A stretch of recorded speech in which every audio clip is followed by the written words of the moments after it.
I went back to school. I started working construction, went on back to school, and eventually achieved the equivalent of a second bachelor's degree, this time in Sanskrit. I studied Tibetan with the monks and the lamas there in the monastery, and became sort of okay with Tibetan, really accentuated later on. Continued to study with Tibetans sort of off and on for about 18 years, and most particularly with one guy, Ngor Khenpo, but also with, he was a Sakyapa Lama, passed away in 1987. And I studied with a couple other Tibetans, principally. I studied with, for a while, with Tarton Truku and with Gyatro Domang Rinpoche and Chamda Rinpoche and Ngor Tartsi Shebdrung. And these guys were more or less my primary teachers. Dudjom Rinpoche, Jigdali Shidorje, occasionally a big lama would come through like the Karmapa. But these guys were pretty much the ones that I was most closely associated with, but particularly Ngor Tartsi Khenpo. Hiroshi Sanami was his Japanese name. He lived in Japan for more than 20 years. I met him in 1976 when he came to the United States, where his brother, Ngor Tartsi Shebdrung, had set up a Dharma center there. And so I was fascinated with him from his personality. His personality was extraordinary. Extraordinary personality. And so I studied with him from that time until the time of his death in 1987. Then I went to school, and many good and bad things happened while I was at school, obviously. But I got the equivalent, Berkeley has a program of coming up to the equivalent of a second bachelor's degree if you want to be retrained. So they allowed me to do that. I didn't need to do any of the core requirements or the breadth requirements anymore, of course, because I already had a bachelor's degree, but I did nothing but Sanskrit. So I studied Sanskrit for 3 years and a fourth over a summer.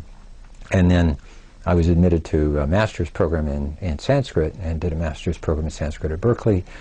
And that's when I first did my writing. That was that Manjusri Namasangiti publication, 1981, very long paper, was 70 pages, was virtually a monograph published in Mélanchon Bouddhique, 1981, was part of my master's qualifying papers. Right? It was almost not admitted because it was too long. It was initially rejected, and then I said, come on guys, it's being published, give me a break.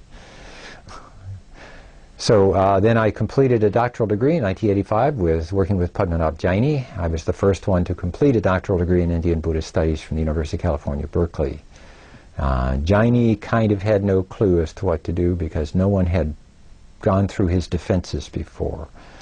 But after living with Tibetan monks for 2.5 years in a Nyingma monastery in Berkeley, it wasn't a big deal to deal with the kind of irascible character that Jaini represented. I just didn't take it personally. It was his deal. It wasn't my deal. Jaini was and continues to be brilliant. He's focused on a number of questions that I'm not focused on, but there have been very few Indians of his generation. I think he and Bimal Krishna Matilal, whom I also studied with briefly, were some of the two. Berkeley at that time was a marvelous place to study Sanskrit. Many Sanskritists there. George Hart, for example, Bernd von Noten. And from von Noten I did Prakrit, Old Bengali, Apabrahmasha, and Pali, Buddhist hybrid Sanskrit studies as well. I continued my Chinese studies with Lou Lancaster, did about a dozen other languages all told. Most of my studies at Berkeley were in languages, and reading languages, particularly Indian languages, but also I wasn't required to study Tibetan. Indeed, I was told that I had to demonstrate that I knew Tibetan, but I wasn't required to study Tibetan because my Tibetan by then was so good. I spoke Tibetan and read Tibetan, and I could dream in Tibetan, and still do from time to time. Funny story, there was a guy who was teaching Tibetan there, and I said, I need to prove to the university. The university has required me to prove that I know Tibetan. Could you give me a test or something, a literacy test in Tibetan? He says, well, how much Tibetan you had? And I said, well, at that time I had had about 8 years. And he said, no, I'm not going to do that, but what I want you to do is I want you to sit in on my Tibetan seminar because I need a few bodies in there, but I want you to make an agreement. You'll sit in the seminar and you'll sit in the back and keep your damn mouth shut, and I don't want you to say a word, right? I said, okay, that's a little odd, but nonetheless, I agreed I would do that. And so I was in the seminar, and we were reading through the biography of Marpa, the Marpa Namtar, a very interesting document. I hadn't read it before. I was fascinated with it.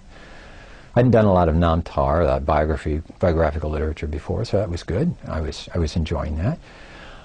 But about 2/3 of the way through this semester, he was making what to me seemed to be a pretty clear mistake in grammar.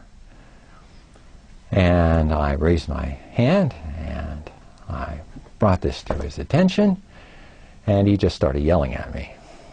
You know, something to the effect that I let you in this seminar so you would sit in the back and shut up and not say a word. Right? So I learned my place at that time, and I zipped my mouth and refused to say another word for the entire duration of the seminar. But I did obviously pass the course. And so I demonstrated to the university that I had a good working knowledge of Tibetan and needed no further instruction.